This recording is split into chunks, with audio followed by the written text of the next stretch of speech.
Hello అందరికీ, సింపుల్గా and టేస్టీగా ఉన్న కొత్తిమీర రైస్ ఎలా రెడీ చేయాలో చూపించబోతున్నాను. ముందుగా మిక్సీ జార్ తీసుకొని కడిగి పెట్టుకున్న కొత్తిమీర అయితే వేసుకోవాలి, పుదీనా వేసుకోవాలి, పచ్చిమిర్చి వేసుకోవాలి, లవంగం, ఇలాచి, యాలకులు వేసుకొని అయితే మిక్స్ పట్టేసుకోవాలి. రైస్ ఎంత తీసుకుంటామో అంతే క్వాంటిటీ అయితే కొత్తిమీర తీసుకోవాలి. పక్కన ప్యాన్ పెట్టేసుకొని ఆయిల్ వేసుకొని పోపు గింజలు అయితే వేసుకోవాలి.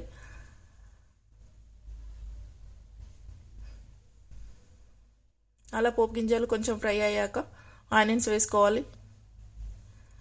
తర్వాత కొన్ని పల్లీలు, కాజు వేసుకొని ఫ్రై చేయాలి. కొంచెం అల్లం పేస్ట్ వేసుకోవాలి, పసుపు వేసుకోవాలి. ఇలా కొంచెం ఫ్రై అయ్యాక మిక్స్ పట్టేసుకున్న పేస్ట్ని అయితే వేసుకొని అయితే 10 minutes పచ్చివాసన పోయేంత వరకు అయితే ఫ్రై చేసుకోవాలి. రెడీ ఉన్న రైస్ని అయితే అందులో వేసేసుకోవాలి. ఫ్రెండ్స్, కొత్తిమీర రైస్ అయితే రెడీ అయిపోయింది. వీడియో మీకు నచ్చినట్లయితే ప్లీజ్ షేర్, సబ్స్క్రైబ్.